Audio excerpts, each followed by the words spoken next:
മുഴുവനും എല്ലാറ്റിനെയും സൃഷ്ടിച്ച ഈ പ്രപഞ്ചത്തിന്റെ നാഥനെ ആരാധിക്കണം എന്ന് 4-ാമത്തെ ദിവസം വേറൊരു കൂട്ടർ ചെന്ന് പറഞ്ഞു.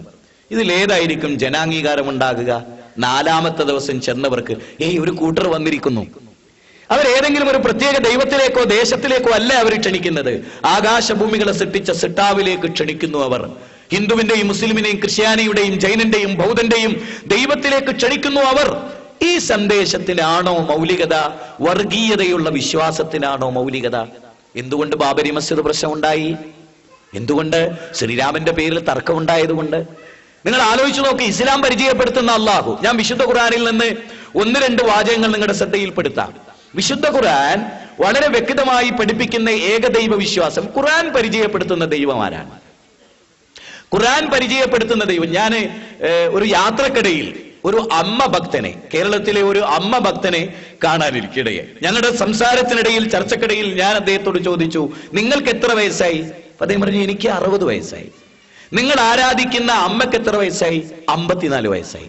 ശരി, നിങ്ങൾക്ക് 60 വയസ്സും നിങ്ങൾ ആരാധിക്കുന്ന ദൈവത്തിന് 54 വയസ്സും. അപ്പൊ നിങ്ങൾ ജനിച്ചപ്പോ നിങ്ങളുടെ ദൈവമല്ല.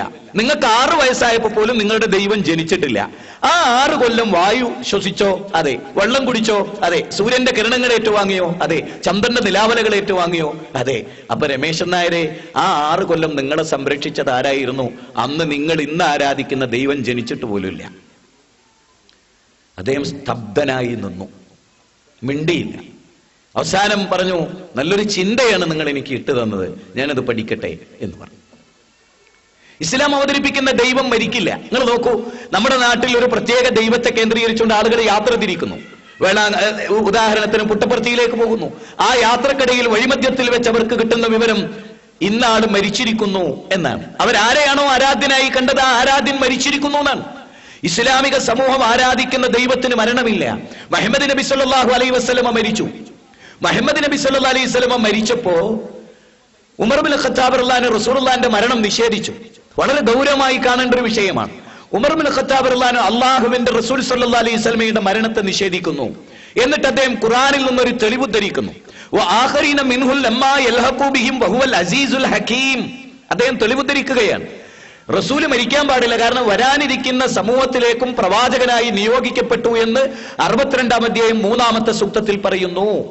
അബൂബക്കർ സിദ്ദീഖ് റളിയല്ലാഹു അൻഹു വന്നിട്ട് ഉമർ ഇബ്നുൽ ഖത്താബ് റളിയല്ലാഹു അൻഹു, അടങ്ങൂ ഉമറേ, ഖുർആനിലെ 2 ആയത്തുകൾ ഉദ്ധരിച്ചുകൊണ്ട് റസൂലുള്ള മരിക്കും എന്ന ആയത്ത് 3-ാം അധ്യായം 144-ാമത്തെ വചനം ഉദ്ധരിച്ചു. ആ ആയത്ത് കേട്ടപ്പോൾ സഹാബികൾ സ്തബ്ധരായി നിന്നു. റസൂല് മരിക്കുമെന്ന് ഉറപ്പായി, റസൂല് മരിച്ചു എന്നും അവർക്ക് ഉറപ്പായി. അബൂബക്കർ സിദ്ദീഖ് റളിയല്ലാഹു അൻഹു അവിടെ നിന്നൊരു പ്രസ്താവന നടത്തി. ഇസ്ലാമിന്റെ പ്രത്യേകത അതാണ്. ആരെങ്കിലും, ഇനിയാണ് നമ്മൾ ശ്രദ്ധിക്കേണ്ടത്, ആരെങ്കിലും മുഹമ്മദിനെയാണ് ആരാധിക്കുന്നതെങ്കിൽ ഖദ് മാത, അദ്ദേഹം മരിച്ചിരിക്കുന്നു. ഇസ്ലാമിന്റെ പ്രഖ്യാപനം. ലോകത്ത് വേറൊരു മതത്തിനും, ക്രൈസ്തവർക്ക് പറയാൻ പറ്റുമോ യേശു ക്രിസ്തുവിനെ ആരാധിക്കാൻ പറ്റില്ല? ഒരു ക്രിസ്ത്യാനിയും പറയില്ല. പറയുന്ന ഒരു വിഭാഗം ആളുകളൊക്കെ അവർക്കിടയിൽ ഉണ്ട് എന്നാണ്, അല്ലെ? നിങ്ങൾ ആലോചിച്ചു, അങ്ങനെ പറയുന്നവരുണ്ട് എന്നാണ് പറയുന്നത്. അത് ജനങ്ങളെ മുഴുവനും ബോധവൽക്കരിക്കേണ്ട വളരെ പ്രധാനമായ ഒരു കാര്യമാണ്. ശ്രീരാമൻ ദൈവമല്ല, കേവലം ഒരു മനുഷ്യനാണ് എന്ന് ഹൈന്ദവർ പ്രസംഗിക്കുമോ? മുഹമ്മദ് നബി ഒരു മനുഷ്യനാണ്, ദൈവത്തിന്റെ ഒരു അംശവുമില്ല എന്ന് സകല മുസ്ലിങ്ങൾക്കും പ്രസംഗിക്കാൻ കഴിയും. അതുകൊണ്ടാണ് അബൂബക്കർ സിദ്ദീഖ് റളിയല്ലാഹു അൻഹു പറഞ്ഞത്, ആരെങ്കിലും മുഹമ്മദിനെയാണ് ആരാധിക്കുന്നതെങ്കിൽ ഖദ് മാത, അല്ല അല്ലാഹുവിനെയാണ് ആരാധിക്കുന്നെങ്കിൽ ഇന്നല്ലാഹ ഹയ്യുൽ ലാ യമൂത്ത്, അല്ലാഹു ഒരിക്കലും മരിക്കാത്തവനാണ്. അല്ലാഹു ലാ ഇലാഹ ഇല്ലാ ഹുവൽ ഹയ്യുൽ ഖയ്യൂം, എന്നെന്നും ജീവിച്ചിരിക്കുന്നവൻ, എല്ലാം നിയന്ത്രിക്കുന്നവൻ. അല്ലാഹുവിലേക്ക് ഉയർത്തിയ കൈ നിരാശയോടെ അല്ലാഹു മരിച്ചിരിക്കുന്നു എന്നൊരു വാർത്ത ഒരു മുസ്ലിമിനും കേൾക്കേണ്ടി വരില്ല. കാരണം അല്ലാഹു എന്നെന്നും ജീവിച്ചിരിക്കുന്ന മാലിക്കുൽ മുലൂക്കാണ്. ഇസ്ലാം അല്ലാഹുവിനെ പരിചയപ്പെടുത്തുന്ന 2 സൂക്തങ്ങൾ ഞാൻ നിങ്ങളുടെ ശ്രദ്ധയിൽപ്പെടുത്തുന്നു. ഖുർആൻ ദൈവത്തെ പരിചയപ്പെടുത്തുന്നത് നിങ്ങൾ നോക്കൂ. ആ ആയത്തിൽ പറഞ്ഞിട്ടുള്ള, ആ സൂക്തത്തിൽ പറഞ്ഞിട്ടുള്ള ആശയം ഉൾക്കൊള്ളുന്ന ഒരു സൃഷ്ടാവിനെയാണോ നമ്മൾ തിരഞ്ഞെടുത്തത്? ഖലഖസ് സമാവാതി ബിഗൈരി അമദിൻ തറൗനഹാ വഅൽഖാ ഫിൽ അർളി റവാസിയ അൻ തമീദ ബിക്കും വബസ്സ ഫീഹാ മിൻ കുല്ലി ദാബത്തിൻ وأنزلنا من السماء ماء فأنبتنا فيها من كل زوج كريم هذا خلق الله فأروني ماذا خلق الذين من دونه بل الظالمون في ضلال مبين. ഈ വചനത്തിന്റെ പരിഭാഷ എങ്ങനെ നടത്താൻ ആഗ്രഹിക്കുന്നു? മനുഷ്യരെ, നിങ്ങൾ ആകാശത്തിലേക്ക് നോക്കൂ. ദേവ, ബാല, സുരേന്ദ്ര, മഹമ്മദെ, ജോസഫെ, ആകാശത്തിലേക്ക് നോക്കൂ. അനന്തവിസ്തൃതമായ ആകാശമേലാപ്പ് സംവിധാനിച്ചത് തൂണുകളില്ലാതെയാകുന്നു എന്നത് നിങ്ങൾ കാണണം. ഖലഖസ്സമാവാതി ബിഗൈരി അമദിൻ തറൗനഹാ, തൂണുകളില്ലാതെ, നിങ്ങളുടെ കണ്ണുകളെ കൊണ്ട് കാണാൻ കഴിയാത്ത തൂണുകളാൽ, കണ്ടോ, നിങ്ങളുടെ കണ്ണിന് കാണാൻ കഴിയാത്ത തൂണുകളാൽ ആകാശത്തെ നാട്ടി നിർത്തിയവനാണ് ഈശ്വരൻ, ദൈവം. ഇനി ഞാൻ ആലോചിക്കുകയാണ്, ഇനി ഞാൻ പറയുന്ന പോയിന്റ് നിങ്ങളൊന്ന് പ്രത്യേകം ശ്രദ്ധിക്കുക. ഒരു ചിങ്ങമാസത്തിലെ അർദ്ധരാത്രിയിൽ ദേവകിയുടെ 8ാമത്തെ പുത്രനായി ശ്രീകൃഷ്ണൻ ജനിക്കുന്നു. ഒരു ചിങ്ങമാസത്തിലെ അർദ്ധരാത്രിയിൽ ദേവകിയുടെ 8ാമത്തെ പുത്രനായി ശ്രീകൃഷ്ണൻ ജനിക്കുന്നു. ഹൈന്ദവ സമൂഹത്തിന് ഒരിക്കലും തള്ളിക്കളയാനാവാത്തൊരു കാര്യം. നമ്മുടെ ചോദ്യം, ഒരു ചിങ്ങമാസത്തിലെ അർദ്ധരാത്രിയിൽ നിന്നാണ്. അപ്പൊ അന്ന് രാത്രി ഉണ്ടായത് മുതൽ അർദ്ധരാത്രി വരെ ആര് രാത്രിയെ പ്രയാണം ചെയ്യിപ്പിച്ചു എന്നത് പ്രസക്തമായ ചോദ്യം ഒന്ന്. രണ്ടാമത്തത്, ശ്രീകൃഷ്ണൻ ജനിക്കുന്നതിന് മുമ്പ് 7 മക്കൾ അവിടെ ജനിച്ചു. അവർ വായു ശ്വസിച്ചു, വെള്ളം കുടിച്ചു, പിടിച്ചു, നടന്നു, കണ്ടു. അവർ സൂര്യന്റെ കിരണങ്ങൾ ഏറ്റുവാങ്ങി, ചന്ദ്രന്റെ നിലാവലകൾ ഏറ്റുവാങ്ങി. അതാര് ചെയ്തു? ഇങ്ങനെ ഇസ്ലാമിനെ നമ്മൾ ഉൾക്കൊണ്ടിട്ടുണ്ടോ? ഇത് നമ്മൾ ചർച്ച ചെയ്യേണ്ട ഒരു കാര്യമാണ്. ആയത്തുകൾ ഓതിപ്പോവും, ആയത്തുകൾ ഇങ്ങനെ പറയും. ഈ രൂപത്തിൽ നമ്മൾക്ക് ഖുർആനിലൂടെ കടന്നു പോകാൻ സാധിച്ചിട്ടുണ്ടോ? ഇസ്ലാമിക പണ്ഡിത ലോകം മുഴുവനും ഈ വിധത്തിൽ കാര്യങ്ങൾ മനസ്സിലാക്കി. ആ മനസ്സിലാക്കൽ ലോകത്തുള്ള മുഴുവൻ മനുഷ്യരോടും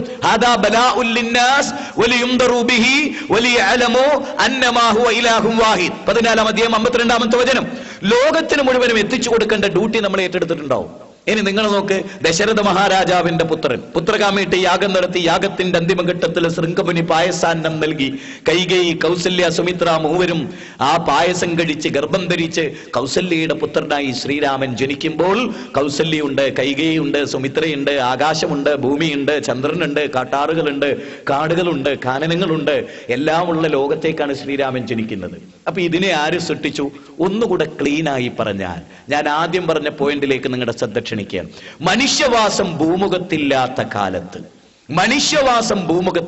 കാലത്ത് ആകാശഭൂമികളെ സൃഷ്ടിച്ച തമ്പുരാനെയാണ് ഇസ്ലാം അൽ ഇലാഹ്, ആരാധ്യൻ, അല്ലാഹു എന്ന് വിളിക്കുന്നത്. ഏറ്റവും ആശ്ചര്യകരമായ ഒരു കാര്യം, ആദം അലൈഹിസ്സലാം ഏതൊരു ദൈവത്തോട് പ്രാർത്ഥിച്ചുവോ, ഇനി ഞാൻ പറയുന്നത് നിങ്ങൾ പ്രത്യേകം ശ്രദ്ധിക്കൂ. ആദം അലൈഹിസ്സലാം ഏതൊരു സിട്ടാവിനോട് പ്രാർത്ഥിച്ചുവോ ആ സിട്ടാവിനോടാണ് ഇദ്രീസ് നബി പ്രാർത്ഥിച്ചത്. ആ സിട്ടാവിനോടാണ് 950 വർഷം നൂഹ് നബി പ്രാർത്ഥിച്ചത്. ആ നൂഹ് നബി പ്രാർത്ഥിച്ച സിട്ടാവിനോടാണ് ലൂത്ത് നബി അലൈഹി ഇസ്ലാം പ്രാർത്ഥിച്ചത്.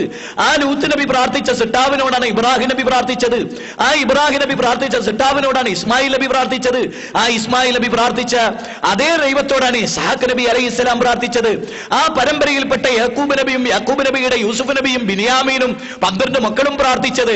അവിടെ നിന്ന് ഇങ്ങോട്ട് ദാവൂദും സുലൈമാനും അല്യസവും ദുൽഖിഫിലിയും എല്ലാം പ്രാർത്ഥിച്ചത് ആ സിട്ടാവിനോടാണ്. ഇവിടെ മുസ്ലിങ്ങൾ ഒരു കാര്യം കൂടി മനസ്സിലാക്കണം. ഈ 1.25 ലക്ഷത്തോളം അമ്പിയ മുർസലീങ്ങൾക്കിടയിൽ ഒരൊറ്റ നബിയും പ്രാർത്ഥന ഡൈവേർട്ട് ചെയ്തു പോയിട്ടില്ല. ഒരു ദർഗയോട്, ഒരു മഹാനോട്, ഒരു ശ്രേഷ്ഠനോട് ഒരൊറ്റ നബിയും. ഈ 1.25 ലക്ഷത്തോളം അമ്പിയ മുർസലീങ്ങൾ പടച്ചവനോട് മാത്രം പ്രാർത്ഥിച്ചു. ഇസ്ലാമിന്റെ പ്രത്യേകത, അവരെല്ലാം പടച്ചവനെ മാത്രം ആരാധ്യനായി കണ്ടു, ലോകത്തെ സൃഷ്ടിച്ച സിട്ടാവിനെ. എന്നിട്ട് ഖുർആൻ രണ്ടാമത് പറയാം. ഖുർആനിലെ 31-ാം അധ്യായം സൂറത്തുൽ ലുഖ്മാനിലെ 10-ാമത്തെ വചനമാണ് ഞാൻ ഈ വിശദീകരിച്ചുകൊണ്ടിരിക്കുന്നത്.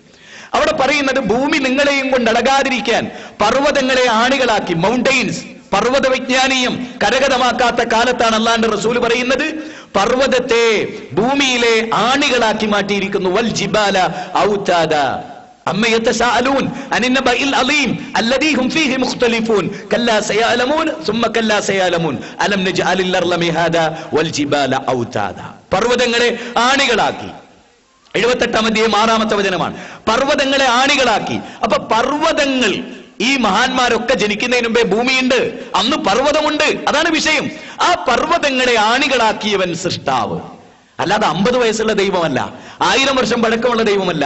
ജനിച്ച് മരിച്ച് ആയുസ് അവസാനിച്ച് ബാത്റൂമിലേക്ക് കയറുമ്പോൾ കാല് വെച്ച് വഴുതി വീണ് തൊടയല്ല് പൊട്ടി ഓപ്പറേഷത്തിന് വിധേയമായി എഴുന്നേറ്റ് നിൽക്കാൻ പെടാപ്പാടുപെടുന്ന ഒരു മനുഷ്യനെ ദൈവമായി ആരാധിക്കുന്നതിന്റെ നിരർത്ഥകതയെ മതം കൃത്യമായി ചോദ്യം ചെയ്തു.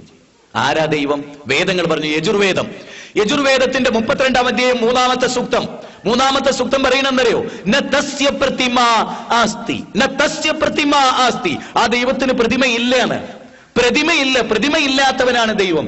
ലോകത്തെ എല്ലാ വേദങ്ങളും ഉച്ചൈസ്തരം പ്രഖ്യാപിച്ചു, പ്രതിമാരാധന പാപമാണ്. ബൈബിളിന്റെ സബട്ടിങ് തന്നെ വിഗ്രഹാരാധനയുടെ ശിക്ഷ. നിങ്ങൾ പരിശോധിച്ചു നോക്കൂ. ആവർത്തന പുസ്തകം 4-ാം അധ്യായം, ആവർത്തന പുസ്തകം 4-ാം അധ്യായം 17-ാമത്തെ വചനം, ആവർത്തന പുസ്തകം 5-ാം അധ്യായം 6, 7, 8, 9 അവിടെ മുതൽ 25 വരെയുള്ള വചനങ്ങൾ വിഗ്രഹാരാധനക്കെതിരെ ശക്തമായി ശബ്ദിക്കുന്നു.